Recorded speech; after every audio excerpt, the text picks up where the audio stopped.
आप सभी को नमस्कार, सुप्रभात। सार्थक government job point YouTube channel आप सभी लोगों का हार्दिक स्वागत करता है। चैनल पर नए हैं, चैनल को सब्सक्राइब, वीडियो को लाइक शेयर करिए, बेल आइकन दबा करके रख लीजिए ताकि आपको नोटिफिकेशन मिल जाए और आप उसे शेयर कर पाएँ। खबरों की शुरुआत कर लेते हैं। फटाफट आप सभी सारी अपडेट देंगे। वीडियो को लास्ट तक जरूर देखिएगा। चैनल पर नए हो, चैनल को सब्सक्राइब अवश्य करिएगा। चलिए खबरों की शुरुआत कर लेते हैं। उसके पहले यदि आप LT ग्रेड GIC प्रवक्ता, खंड शिक्षा अधिकारी, UPSI, TGT, PGT आदि की तैयारी कर रहे हैं तो सार्थक government job point YouTube channel का नोट्स आप सभी लोगों के लिए ब्रह्मास्त्र है। आप इसे प्राप्त करके अपनी सफलता को सुनिश्चित बना सकते हैं। यकीनन इसके बाहर आपको अन्यत्र कुछ भी पढ़ने की आवश्यकता नहीं पड़ेगी। आप चाहें इसे प्राप्त करके अपनी सफलता को सुनिश्चित बना सकते हैं। ये नोट्स आप सभी लोगों के लिए उस कॉन्सेप्ट पर तैयार किया गया है जहाँ से क्वेश्चन पुटअप किए जाते हैं और जहाँ से आप सभी लोगों की सफलता का मार्ग प्रशस्त होता है। तो देरी करने की आवश्यकता नहीं है। 9721411385 इस व्हाट्सएप नंबर पर आप संपर्क कर लीजिए और फटाफट इसको बुक कर लीजिए। याद रखिए कि ये नोट्स आप सभी लोगों को सफलता दिलाने में पूरी तरीके से सक्षम हैं। आपको इसमें से 125 में से तकरीबन 119 से लेकर के 123 क्वेश्चन तक मिल जाएंगे।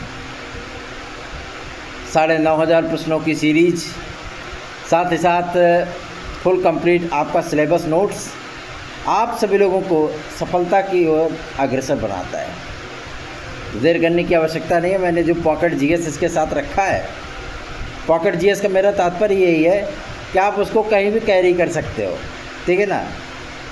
अगर आप कहीं लॉन्ग रूट पर ट्रैवलिंग करने जा रहे हो तो अभी अगर आप चाहो कि हम GS का मैटर अपने साथ रखें ताकि पढ़ लें तो आप पढ़ सकते हो। और यकीनन मार्केट में बहुत सारी चीज़ें होती हैं, लेकिन क्वेश्चन कहाँ से बनते हैं, कैसे बनते हैं, कितने बनते हैं, कौन सी राइटर की बुक जो है ऑथेंटिक मानी जाएगी, इन सारी बातों की जानकारियाँ होनी चाहिए ताकि विद्यार्थियों को सफलता सुनिश्चित बनाया जा सके। तो इसी क्रम में हम सभी लोगों ने प्रयास किया और उन प्रयासों का हमें सार्थक परिणाम उपलब्ध हुआ है। तो 9721411385 इस व्हाट्सएप नंबर पर आप संपर्क कर लीजिए और हमसे हमारे नोट्स आदि प्राप्त कर लीजिए। साथ ही साथ यदि आपके प्रतियोगी जीवन में कोई समस्या है तो आप इन समस्याओं को भी हमसे डिस्कस कर सकते हैं। चलिए खबरों की शुरुआत कर लेते हैं। LT ग्रेड को लेकर के लगभग 4 से 5 याचिकाएँ कोर्ट में हुई थी। मैं इतना कहना चाहता हूँ कि हर कदम पे या हर समस्या के समाधान का आखिरी जरिया कोर्ट ही नहीं होता है।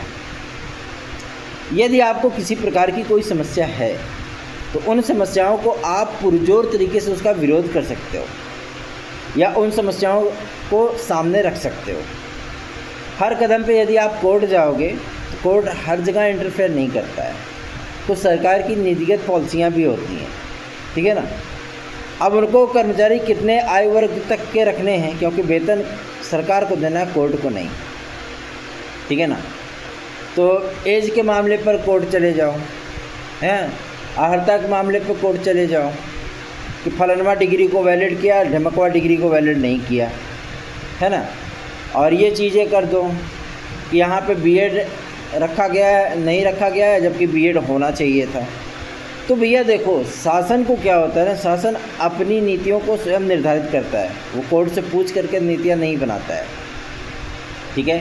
न्यायपालिका न्यायपालिका है, कार्यपालिका कार्यपालिका है, सीधी सी बात है। 4 से 5 याचिकाएँ हुई, खूब ज़्यादा जो है सोशल मीडिया पे तमाम वो बातें कही गई, सब कुछ कहा गया, लेकिन उसका परिणाम क्या हुआ? शून्य बटा सन्नाटा, है ना।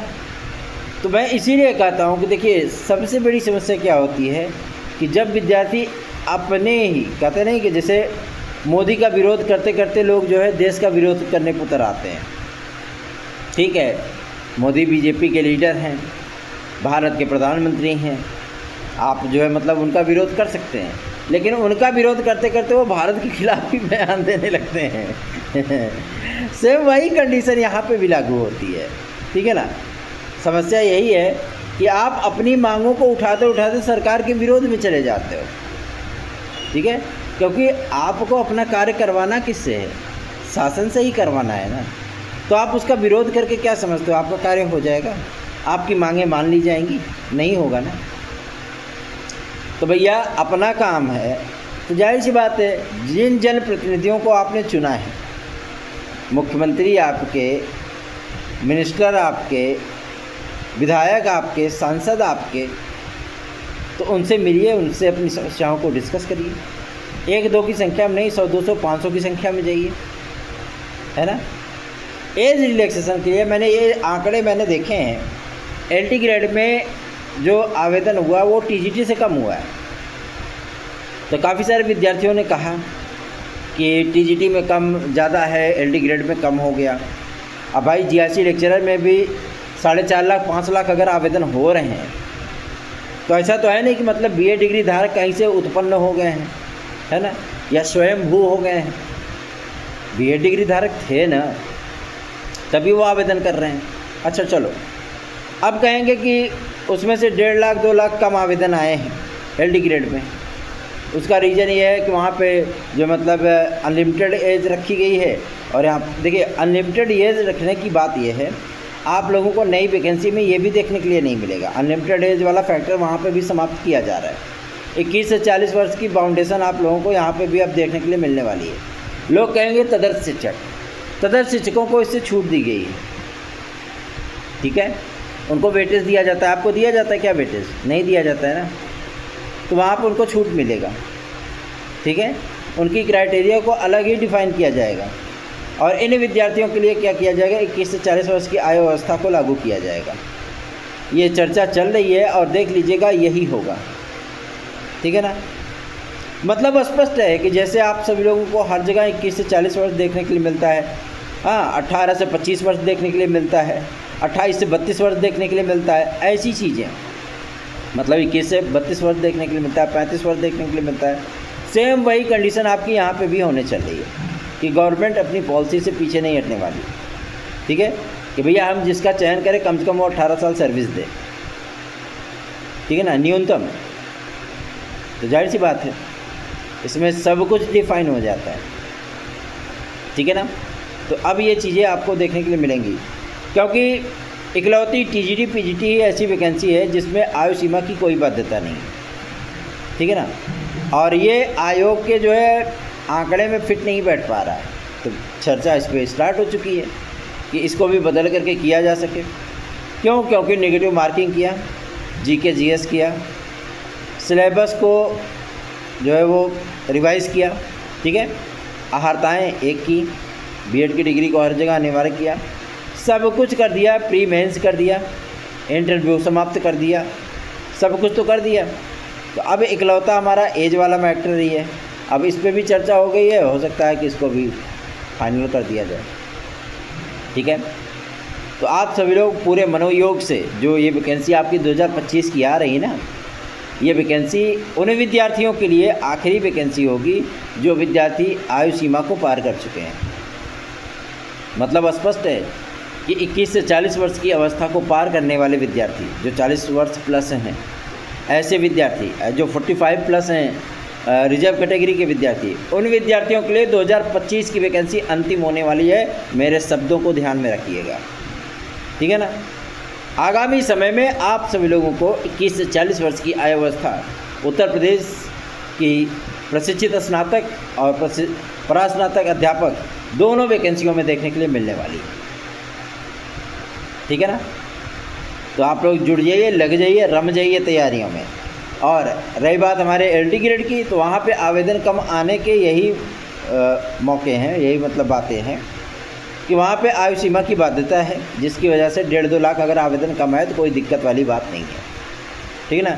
GRC लेक्चरर में भी लगभग 3.5 लाख तक आवेदन होंगे, 4 लाख मैक्स मान लीजिए, इतने आवेदन आराम से हो जाएंगे, क्योंकि 1.5 लाख 2 लाख का आंकड़ा तो पहले ही पार कर चुके हैं, अभी तो आवेदन की तिथियाँ भी हैं, है ना। ये आंकड़ा हमारा तकरीबन 4 लाख तक पहुंचेगा। और अधिकारियों ने उम्मीदें जताई हैं कि लगभग 5 लाख तक के आवेदन हो सकते हैं, ठीक है ना। और चूँकि मैं आप सभी लोगों से हमेशा ही कहता रहा हूँ कि यदि आप सभी लोगों की कोई समस्याएं होती हैं तो आप उसे हमसे डिस्कस कर सकते हैं। हमारे एक्सपर्ट जो होते हैं उन समस्याओं को देखते हैं, समझते हैं, पढ़ते हैं कि ये समस्या किस स्तर से सॉल्व की जा सकती है। फिर उसको टीम के मैनेजमेंट में जो है सम्मिलित किया जाता है, देखा जाता है कहाँ किसको भेजना है, और वो प्रॉब्लम आप लोगों की सॉल्व कराई जाती है। रही बात आयु सीमा की छूट को लेकर के, तो आयु सीमा की छूट के लिए हम सभी लोगों ने पूरी तरीके से प्रयास किया, किंतु उसमें सफलता न मिल पाने के एक नहीं कई वजहें थी। पहला क्या कि विद्यार्थियों ने उस तरीके का सपोर्ट नहीं दिया। 10-20 विद्यार्थी साथ में जुड़ गए, चैनल को सब्सक्राइब कर लिया और उनकी डिमांड होने लगी कि एज रिलैक्सेशन मिलना चाहिए। ठीक है, 10-20 विद्यार्थियों ने सपोर्ट किया, अपना स्नेह दिया, आशीर्वाद दिया, वो ठीक है ना। लेकिन जब उनका कार्य नहीं हुआ तो भाग गए वो भी है ना। लेकिन आंकड़ों के हिसाब से लगभग 2 लाख विद्यार्थी ऐसे थे जो कि आयु सीमा को पार कर चुके हैं, मतलब सिर्फ 2 लाख विद्यार्थी, ठीक है ना। ऐसा नहीं कि 10-20 लाख विद्यार्थी, नहीं, महज 1.5 लाख से 2 लाख विद्यार्थी, मतलब 1,75,000 तो आंकड़े गवर्नमेंटेड हैं, मेरे ख्याल से 2 लाख मान लो, ठीक है ना। इससे ज़्यादा विद्यार्थी एज सीमा को पार किए ही नहीं, इसलिए आप लोगों को एज रिलैक्सेशन नहीं मिल पाया, ठीक है ना। क्योंकि अगर इतनी बड़ी संख्या में विद्यार्थी थे, जैसा कि एक भाई ने कहा कि लगभग 5 लाख विद्यार्थी आयु सीमा को पार कर चुके हैं, ठीक है। अगर 5 लाख विद्यार्थी आयु सीमा को पार कर चुके हैं तो वो कहाँ हैं, दिखाई क्यों नहीं दिए? क्यों? क्योंकि उन विद्यार्थियों में था कि फलाना काम कर रहा है, लगा हुआ है, मिलेगा तो सबको मिलेगा, हमें अकेले को मिलेगा, हम क्या अकेले परेशान हैं, ये समस्या है, ठीक है ना। और दूसरा सबसे बड़ा रीज़न ये रहा कि कोई ऊदपुर जाता है, कोई महमूदपुर जाता है, ठीक है ना। जैसे तीर घाट मीर घाट वाली स्थिति थी ना, कि दुर्योधन की सेना जो है वो अपने स्वार्थ के लिए एकत्रित नहीं होती थी, ना कोई तीर घाट ना मीर घाट वाली स्थिति नहीं थी उसके यहाँ, है ना। इसलिए वो सफल था।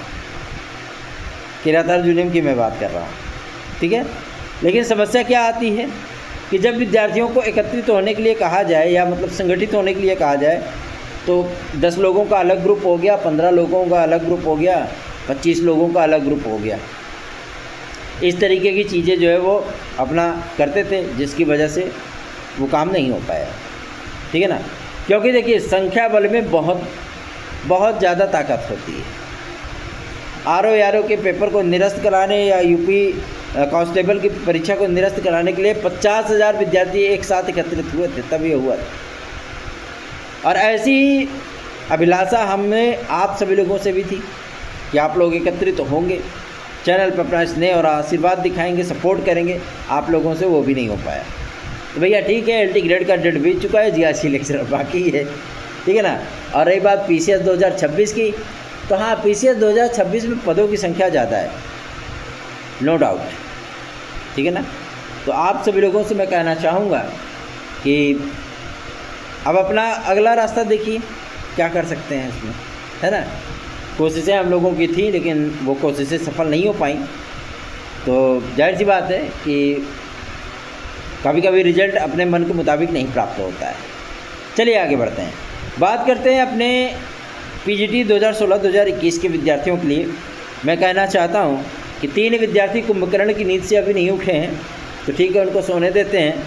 शेष विद्यार्थी वजह ये होती है ना कि मतलब उनको पर्सनली मैसेज करो, फिर भी वो कुंभकर्ण की नींद में सो रहे हैं, लगता है कि यार ऐसा है वैसा है, ऐसा नहीं होगा वैसा नहीं होगा, ठीक है, कोई दिक्कत नहीं। कम से कम एटलीस्ट एक विद्यार्थी ने संपर्क करके बताया कि भैया मेरा KVS में हो गया, ठीक है, अच्छी बात है, मुझे बहुत खुशी हुई। तो अब 3 विद्यार्थियों को जाहिर सी बात है कि किनारे करना ही पड़ेगा और हमें आगे बढ़ना है, क्योंकि समय बेहद कम है, ठीक है ना। तो आगे बढ़ते हैं, और अगर वो विद्यार्थी हमारी वीडियोस को सुनते हैं, देखते हैं, तो वो विद्यार्थी भी समझ गए होंगे कि किसके लिए इशारा किया गया है ना। तो आप सभी लोगों से मेरी गुजारिश है, रिक्वेस्ट है कि आप सभी लोग भी समय रहते सारे चीज़ों को समझा करिए और आगे आया करिए। कार्य आपका है, मेरा उससे कोई लेना लाना नहीं, ठीक है ना। और उसके लिए आपको ही पंचुअल होना पड़ेगा। अदरवाइज़ अगर आप पंचुअल नहीं होते हैं तो जाहिर सी बात है दिक्कतों का सामना हर किसी को करना पड़ता है, सिर्फ आपको ही नहीं, हमको भी करना पड़ता है।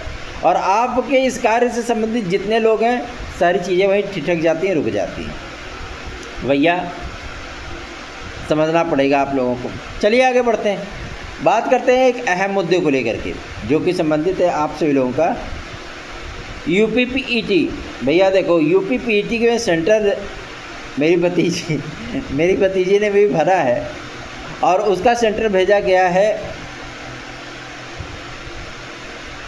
कहाँ भेजा था, गोरखपुर या तो नहीं, लखनऊ भेजा गया है, उसका सेंटर लखनऊ भेजा गया है। तो उसने मुझसे कहा चाचा मैं एग्ज़ाम कैसे देने जाऊँ। मैंने कहा भैया देखो, ये उत्तर प्रदेश अधीनस्थ सेवा चयन आयोग की परीक्षा है, तो जाहिर सी बात है कि पेपर तो देना ही होगा, देना चाहो तो जाके दो। उसने कहा मैं नहीं जाऊंगी, मुझे UPSI की तैयारी करनी है ना। तो देखिए, विद्यार्थियों की जो सेंटर हैं वो अगर अलग अलग जगहों पर भेजे गए हैं, ठीक है ना, मतलब एक जगह तो भेजे नहीं जा सकते, कौन सी बात हुई, मतलब अलग अलग जगहों से मेरा तात्पर्य है दूर दराज इलाकों में भेजे गए हैं। किसी के घर से उसका डिस्टेंस लगभग 350 किलोमीटर पड़ रहा है, किसी का 400 किलोमीटर पड़ रहा है, किसी का 200 किलोमीटर पड़ रहा है। तो एटलीस्ट इतनी चीज़ें होनी चाहिए कि अगर आप एक पात्रता परीक्षा करा रहे हो तो सेंटर आप सभी लोगों को विदिन 100 किलोमीटर के अंदर बनाना चाहिए, ताकि विद्यार्थी अगर एग्ज़ाम से 3 घंटे पहले भी निकले तो आराम से अपने सेंटर पर पहुँचे, पेपर दे और चलाए, ठीक है ना। ये चीज़ें होनी चाहिए। अब उनके साथ एक गार्जियन भी चाहिए होगा, ठीक है, क्योंकि भैया इतनी दूर लड़कियां अकेले यात्रा कर नहीं सकती, तो एक गार्जियन भी चाहिए होगा। भाई लड़के रहते चलो ठीक है चले गए, कोई दिक्कत नहीं है, लड़कियां थोड़ी ना अकेले जा पाएंगी, उनके साथ एक गार्जियन चाहिए। जो खर्चा आना चाहिए 1000 रुपये का, वही खर्चा आएगा 3000 रुपये का, ठीक है। और PET का पेपर देने के बाद पता लगा कि 95% परसेंटाइल है, तो कहीं ये नॉर्मलाइजेशन है, कहीं वो नॉर्मलाइजेशन है, ठीक है ना। इसलिए PET में आप सभी लोग अपने तालमेल को देख लीजिए, किस तरीके से आपको पेपर देना है, आपकी प्रायोरिटी क्या है, क्योंकि उत्तर प्रदेश अधीनस्थ सेवा चयन आयोग से तकरीबन 22,500 पदों का विज्ञापन इसी PET के माध्यम से जारी होने वाला है। बहुत से लोग PET 2023 की वैधता को बढ़ाने के लिए गए थे, मैंने एग्जैक्टली उस चीज़ के लिए बात की थी, मैंने एग्जैक्टली बोल दिया था भैया इसमें कुछ नहीं होने वाला है, आप लोग PET 2025 की तैयारी करो। हुआ भी वही, ठीक है ना।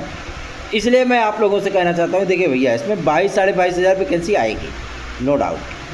तो आप लोगों का अगर डिस्टेंस 100-150 किलोमीटर अगर पड़ता हो एग्ज़ाम सेंटर का, अब भाई मैं ये नहीं कह सकता 500-600 किलोमीटर अगर पड़ रहा है, अगर किसी विद्यार्थी का भेजा गया हो, तो मैं ये नहीं कह सकता। जैसे हमारे घर से ही लगभग 250 किलोमीटर पड़ता है लखनऊ, है ना, तो जाहिर सी बात है कि ये चीज़ें समझनी पड़ेंगी कि हमें वो 250 किलोमीटर जाना है अथवा नहीं जाना है।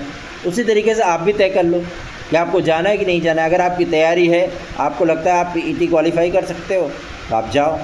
नहीं लगता है कि नहीं यार पढ़ा नहीं है, नहीं होगा, तो मत जाओ। दोनों चीज़ें हैं। लेकिन हाँ, वैकेंसियाँ आएंगी तो फिर दांतों तले उंगली दबाएंगे, यार अगर दे दिया तो सकता है हो जाता है ना।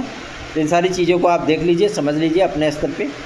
अब ऐसे ही सेंटर बनाए जा रहे हैं, ठीक है ना, दूर दराज के इलाकों में, और कमोबेश यही स्थितियाँ आप सभी लोगों को LD ग्रेड GIC प्रवक्ता में भी देखने के लिए मिलने वाली है, ठीक है ना। अब कोई भी एग्ज़ाम सेंटर बनता है तो दूर दराज के इलाकों में बनता है, मिनिमम डिस्टेंस 250 किलोमीटर रखी जाती है, मतलब इतना लंबा दूरी तो तय करनी ही पड़ेगी। तो आपकी जो प्रिपरेशन है, जो आपने प्रिपरेशन कर रखा है, अगर एग्जैक्ट है कि हाँ हम कर सकते हैं तब जाइए, नहीं एग्जैक्ट है तो मत जाइए, ठीक है ना।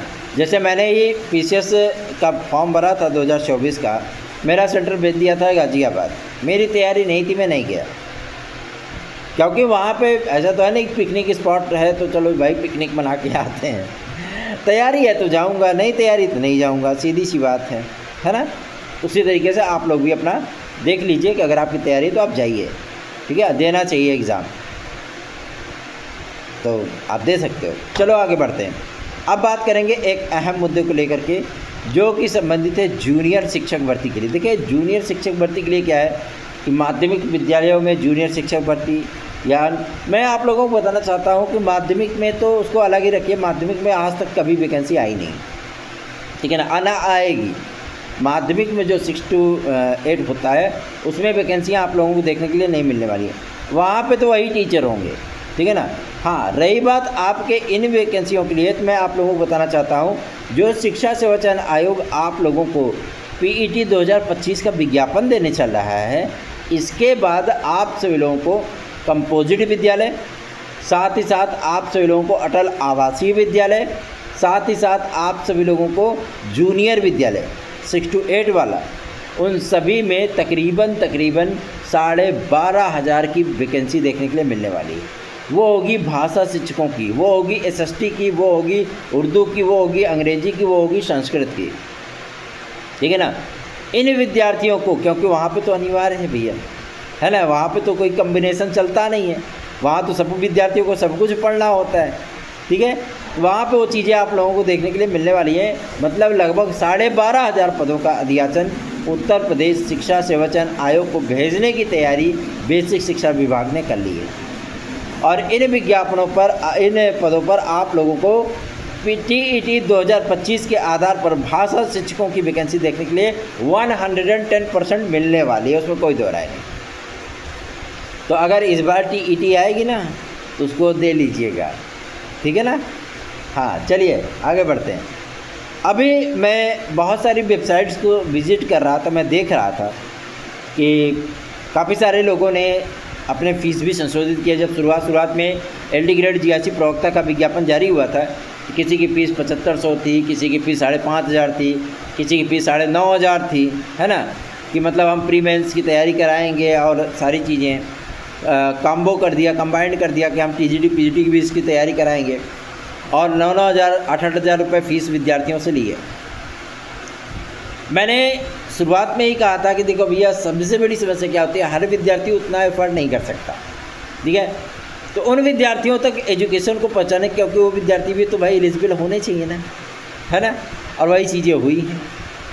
तो आप सभी लोगों को मैं बताना चाहूँगा कि आप लोगों के लिए जिस तरीके का क्राइटेरिया मैंने सेट किया कि मिनिमम 1500 रुपये, ठीक है ना, और 1000 से 1500 के बीच में आप लोगों को एलडी ग्रेड का मैटर उपलब्ध करा देना है विथ जीएस, और उससे भी कम मैंने 1100 रुपये में भी उपलब्ध कराए हैं, ठीक है ना। तो उन विद्यार्थियों को रिलैक्स हुआ, और परिणाम उसका क्या हुआ, कई लोगों ने अपने नोट्स की कीमत को घटा दिया, अपने कोचिंग की कीमत को घटा दिया, सब कुछ कर दिया, क्योंकि एडवांटेज वहाँ पे उनको उतना नहीं मिल पा रहा था, तो कम करना पड़ा, है ना।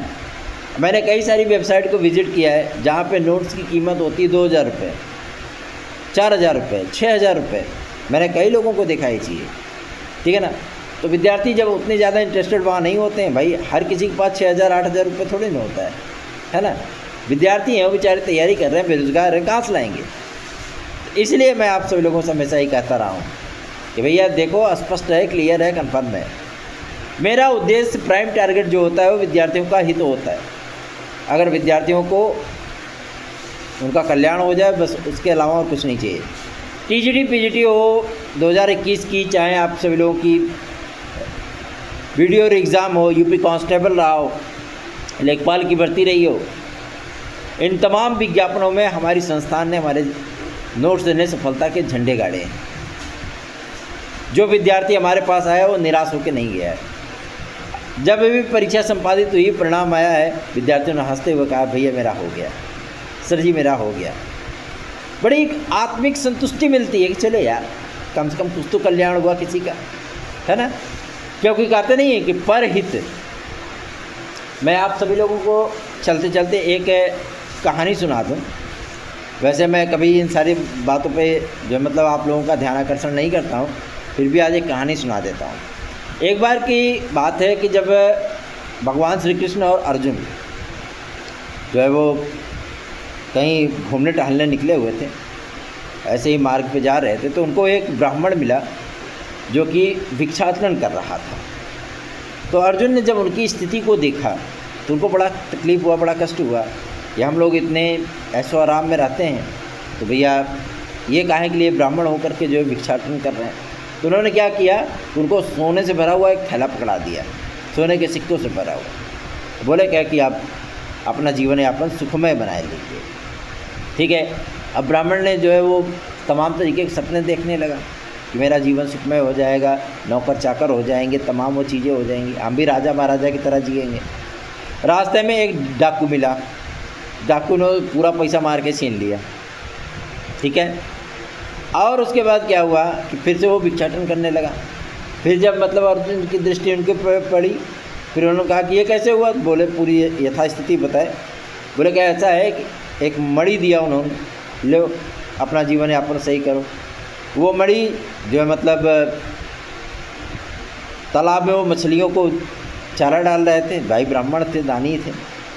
तो क्या हुआ कि वो मणि भी गिर गई उसी में, है ना, वो मणि चली गई उसी में। और उस मणि को क्या किया, एक मछली ने निकल लिया। फिर से वो भिक्षाटन करने लगा। अर्जुन ने देखा, कहा कि अभी तो मैंने इसको भाई सोना दिया तो भी ये भीख मांगा, इसको मणि दिया तब भी ये भिक्षाटन कर रहा है। तो पूछा उन्होंने कि ऐसा क्या हो गया, क्यों भिक्षाटन कर रहे हो भैया? बोले क्या ऐसी बात थी और दिक्कत हो गई, मेरी मणि मेरे हाथों से गिर गई और पता नहीं क्या हो गया। वो तालाब इतना गहरा है कि मैं उसमें तो नहीं सकता, तैरना जानता नहीं हूँ। तो उन्होंने भगवान श्री कृष्ण से कहा, अर्जुन जी ने, कि ऐसा है प्रभु, इसकी किस्मत बहुत ख़राब है ना, इसकी किस्मत बहुत ख़राब है, इसका कुछ नहीं हो सकता है। भगवान श्री कृष्ण ने कहा कि ऐसा कुछ नहीं है। उन्होंने क्या किया, उस ब्राह्मण को केवल 2 पैसे दिए, मतलब 2 सोने के सिक्के दिए। बोले कैसे जाओ। तो अर्जुन ने भगवान श्री कृष्ण से प्रश्न किया कि प्रभु, मैंने इसको सोने से भरा हुआ थैला दिया, सोने के सिक्के दिए, तब तो इसका कुछ नहीं हुआ। मैंने पूरे ब्रह्मांड की सबसे अमूल्य मणि इसको प्रदान कर दी, तब भी भाग्य ने इसको छीन लिया। आपने तो केवल 2 सोने के सिक्के दिए हैं, उससे तो इसका पेट भी नहीं भरेगा, तब कैसे होगा भैया, क्या होगा? तब भगवान श्री कृष्ण ने कहा कि बस देखते रहो, सब कुछ अच्छा होगा, फाइनल होगा, बेस्ट होगा, धैर्य रखो, प्रतीक्षा करो, देखो आगे क्या होता है। और दोनों ब्राह्मण के पीछे पीछे चल दिए, क्या देखते रहो क्या करता है ये 2 पैसों का। अब क्या हुआ कि वो जा रहा था, ब्राह्मण भाई सोचा कि ये 2 पैसे 2 सिक्के में क्या होगा, चलो आज कुछ खरीद लेंगे ताकि हमारा कुछ आज शाम का कुछ भोजन हो जाएगा। लेकिन जब वो नदी के तट से गुजर रहा था तो एक मछुआरे के जाल में एक बड़ी सी मछली फंसी थी और मछली वो जो है बिना जल के तड़पड़ा रही थी। ब्राह्मण के मन में दया आई और उन्होंने 2 सिक्के दे करके क्या किया, उस मछली को ले लिया। दया आ गई और उन्होंने क्या किया कि कमंडल में अपना जो कमंडल बड़ा सा बर्तन रखे हुए थे उसमें जल डाला और उस मछली को उसी में डाल दिया, ले जाने के लिए कि भैया चलो हम इसको जो है फिर से नदी में समुद्र में छोड़ देते हैं ताकि अपना जीवन यापन करे, मरे नहीं। उस मणि को उसी मछली ने निगला था, तो उन्होंने जैसे ही जल में वो गई, उसने कमंडल में ही मछली ने उस मणि को उगल दिया। ब्राह्मण खुश हो गया, मिल गया मणि मिल गई भैया, हमको मणि मिल गई। और ले जा करके उस मछली को क्या किया, समुद्र में छोड़ दिया। ये बातें सुने जब कि मिल गया, तो डाकू उधर से गुजर रहा तो घबरा गया, अरे बाप रे, कहीं ऐसा ना हो कि जा करके राजा सगर बोल देगा ये, है ना, इस दृष्टि से जा करके बोल देगा तो भैया गर्दन कलम करवा देंगे हमारी, है ना। तो क्या किया, ला करके ब्राह्मण को सारी चीज़ें उसने वापस कर दी कि हमने जो आपसे लूटा हुआ था पैसा सब कुछ वापस ले लीजिए अपना, है ना, लेकिन मेरी शिकायत राजा से मत करिएगा। तो अर्जुन ने कहा कि प्रभु ये कैसे हो गया? तो भगवान ने कहा कि ऐसा है कि जब इसको आपने सोने के सिक्के दिए तो क्या हुआ, सोने के सिक्के में इसने अपना स्वार्थ देखा, सिर्फ अपने बारे में सोचा। मणि में भी इसने अपना स्वार्थ देखा, अपना ही बेहतरीन कल देखने की कोशिश की। लेकिन इन 2 पैसों में इसमें परोपकार की भावना उत्पन्न हुई, परहित की भावना उत्पन्न हुई। इसने पहले अपना न सोच करके उस मछली का जीवन जो है बचाने की कोशिश की, जिसकी वजह से इसका भाग्य भी बदल गया। क्योंकि परहित जो होता है वो ईश्वरीय कार्य होता है, ठीक है ना। कुछ सीख मिली इससे, परहित जो है वो ईश्वरीय कार्य होता है। तो इंसान को क्या करना चाहिए, थोड़े बहुत जो है कहते नहीं है कि थोड़े बहुत परोपकार करने की आवश्यकता पड़ती है। इसी उद्देश्य के लिए मेरा भी जीवन है। बस मेरी वजह से अगर किसी का भला कुछ उद्धार हो जाता है तो मैं उसमें किसी भी प्रकार से पीछे नहीं हटता हूँ। आप सभी लोगों का स्नेह और आशीर्वाद लगातार मुझे प्राप्त होता रहे। इस चैनल को अपना स्नेह और आशीर्वाद दीजिए। अधिकाधिक संख्या में वीडियोस को शेयर किया करिए। चैनल पर अपना स्नेह और आशीर्वाद दिखाइए। धन्यवाद। आप सभी का दिन शुभ हो।